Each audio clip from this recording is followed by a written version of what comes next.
Do you want to know some of the hidden financial secrets to a successful business? It starts with how you manage your personal finances and your relationships at home. Stay tuned.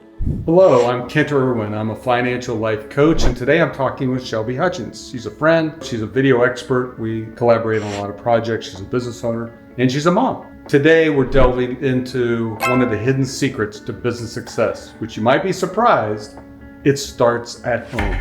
So we're going to go over some really interesting business success secrets that start at home. We want your business to succeed, and we really think there's some really key factors on the home front that will help you be more successful in business. So welcome, Shelby. How are you? Thanks, I'm doing well. How good. are you? I'm doing great, actually. Yeah, it's a beautiful day. It is a beautiful day. So for me, Kent, it's really funny how people think that business success comes down to strategy, but you're saying that it starts at home. Why do you say that? This is what I see with a lot of business owners is some really unique things. Okay. And they're not being addressed, I don't think, enough. So I thought it would be really good to shoot a video about them.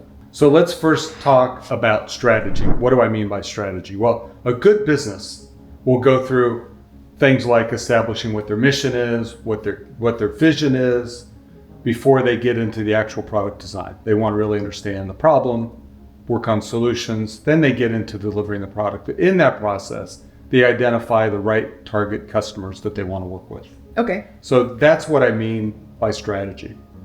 And businesses that are successful, they're flexible, but they stick to their strategy because they know that that's what's going to help them be successful. So drifting away from strategy is really dangerous for businesses because often they choose the wrong client, or they get a client that consumes all their time or has a very small margin. And so it causes them to drift away from their core business purpose. So strategy is important. Okay. It requires discipline and to make sure that they're not distracted, which is really easy to do because we're emotional, we have demands, there's things that are pulling for our attention. Right. So it's really easy to get caught into that. That's where I say it starts at home.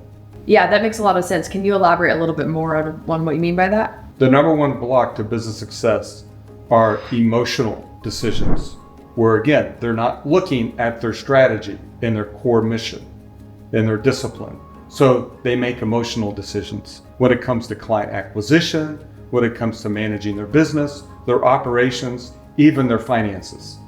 Okay. They lose focus of their goals. So you're talking about strategy drift. What actually causes that? It was the emotional side that I just mentioned. Okay. So that's the first problem that I identify. But there's a problem. Well, you have to go a little bit deeper. Okay. What's causing those emotional issues? What's causing some of those conflicts that gets them away from their discipline Okay. that they know they need to stick to? Makes sense. Why do you think that they do that? Again, they shift from their strategic state to their emotional state. Strategic means I've made a decision what I have to do to be successful. Emotional state, what that does is it causes irrational thinking sometimes, Right. particularly in a business. So what emotions do is it brings fear into the decision, it brings doubt, it takes away from commitment, takes away from their business courage. You can see it, you can feel it, can't you? Totally. As I'm talking about. Mm-hmm. So it causes people then to make decisions that are fear-based and that are not rooted in their core discipline of their business. As opposed to following their plan. As opposed to following their plan. So what emotional states are you talking about? So a lot of our emotions, a lot of our well-being, a lot of that self-identity in the sense that we get of strength in our life and meaning in our life comes from the home front. Yes. Right? Foundation. It comes from the foundation. So some of the most successful business owners are those that are solid in that area. That is very true. I've seen that over and over again, that people who have solid foundations at home kill it in business. So what would you imagine, Shelby, caused disruption in that sense?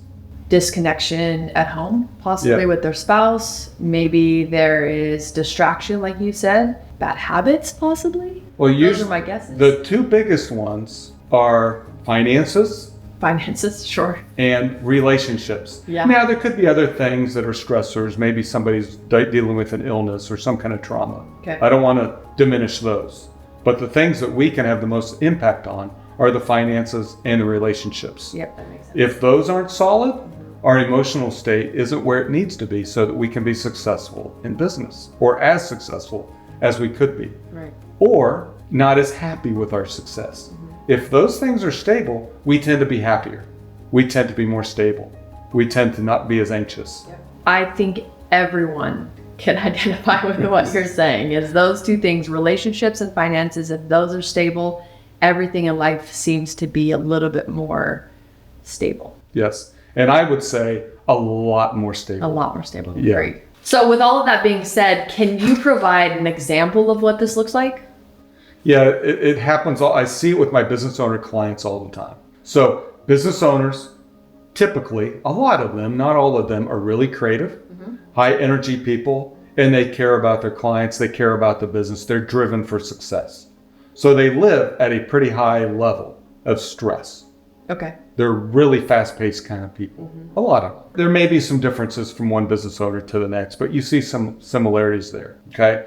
But often they don't devote the time or the mental energy, or maybe they're just not wired to do good finances at home or to manage a relationship, because those things kind of get pushed into the margin. So what we see often, especially on the financial side, is that the business owner is not saving money on the personal side. Okay. Maybe they're living a little bit beyond their means and they're racking up debt. Maybe the business did really well and they had lifestyle creep to the point where, oh, I've worked hard, I want this. So they continue to increase their lifestyle, maybe a little bit beyond their affordability. And so they don't have the emergency reserves. They don't have the savings for vacations. So they're a little bit more vulnerable. So an example of that might be, so you have this really hardworking business owner. Okay. They're exhausted. They haven't gone on vacation in 6 months. So they go out and they charge a large vacation. Okay. When I ask business owners about that, what they tell me is, I'm not really worried about doing that from savings because I'm great at making a deal. I'm great at working hard. So when I get back to the office, I'll pay for that vacation in a very short period of time. That's the way they're wired. Some of them. Okay. But then they're stressed. So then they're stressed. And then that trickles to their family. It does trickle to the family, but let's talk about the financial side just for a moment. So if you're making decisions out of stress, out of fear that you might not make expenses at home, right. Now we're in that emotional state that I talked about a minute ago. So you can see they drift away from the strategy. And so now they're working outside their comfort level, outside their comfort zone. So now the business is being stressed, and sometimes that spills over into the relationships at business. So I'm assuming also that with all of that stress, it does trickle into the business stress, but do you think it also plays a part in the stress at home, which then kind of breaks the foundation to some degree based on what you said about having a strong foundation in relationships and finance? Exactly. So if a business owner is in a relationship, they're married, but a serious relationship. So that's two people, of course. So two people, sometimes there's mutual income earners, spenders, different roles assigned to the family that they take on for managing money and doing different things like that. And so if the managing of money is being pushed off to the side, also too is a lot of the communication and collaboration that needs to happen between couples, so that the household is managed appropriately, because money is going to touch everything in the household. Yeah. And couples, a lot of times, one of the things that they have to talk about at different times is money. Yeah. Family finances. Yep. Right. And so if that's being pushed off to the side, if that's being neglected and it's not being addressed, now there's often, because of that lack of collaboration, conflict happens. And they haven't worked through any rules of engagement when it comes to resolving that conflict. They haven't established healthy practices for managing the family finances. So now the relationship is strained. Additional cognitive load, not only for the finances, but now managing this relationship with somebody they've made a commitment to, somebody that they love, somebody they hope that they're going to stay with for a lifetime. So now they're carrying that stress into their business. Okay? It doesn't just go away when you leave the house. All right, so help me to understand this a little bit more. What else do you see that happens in this situation?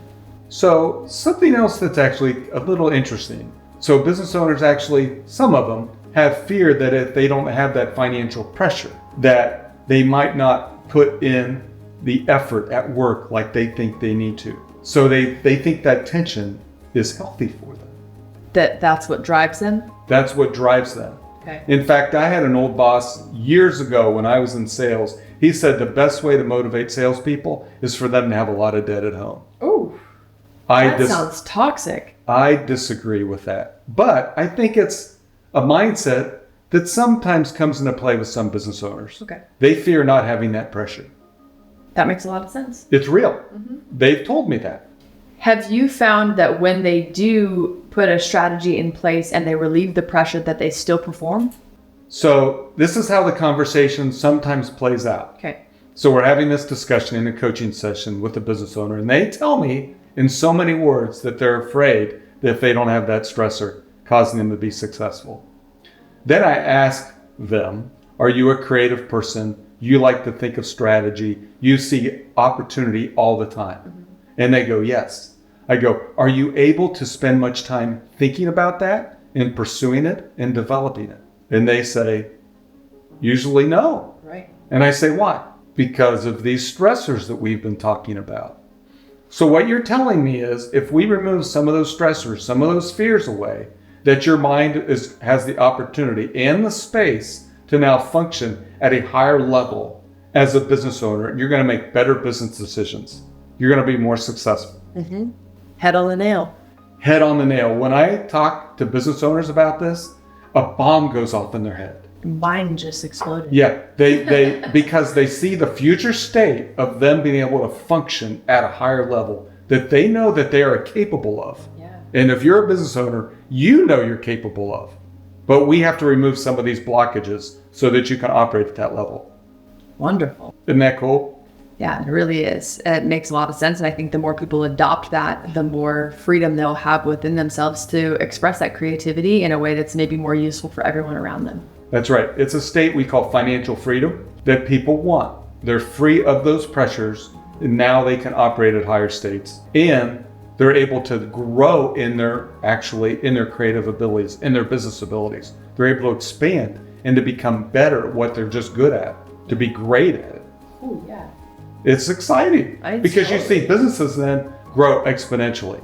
Yeah, I love that. That even just feels like so light and freeing and optimistic. Yes, it's fun. Yeah, it's fun. And they're happier people. And I'm about having people enjoy their life, enjoy their business. You work too hard to just be stressed all the time. Yeah.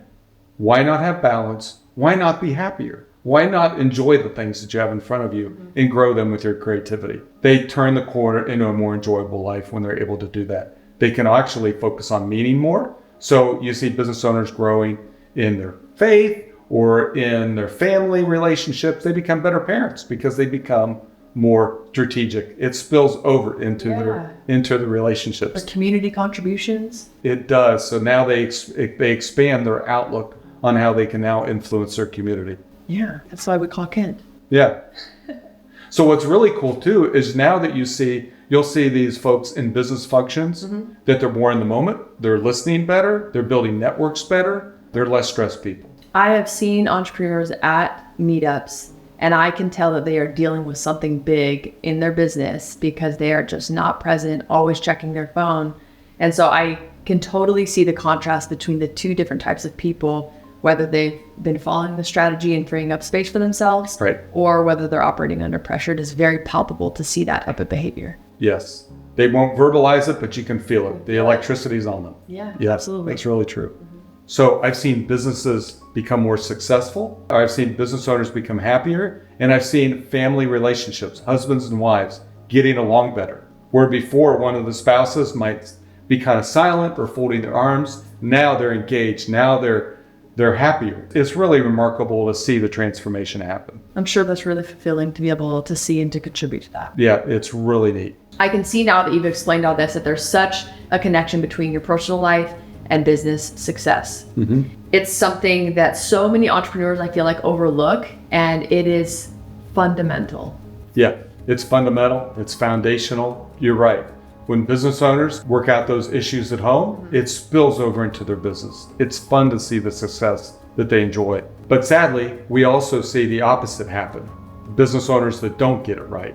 Sometimes we see not great things happen to the business, not great things happen to the relationships. That we want to avoid. It can be avoided. I want you to grow and to be successful and to be happy. Thank you so much for watching this video. In the comments, please tell me about your experiences, if you can relate to some of this or some of the other challenges that you might face at home that spill into the success of your business. Subscribe to this channel and like this video so that you will be notified when future videos are released. Thank you so much and have a great day.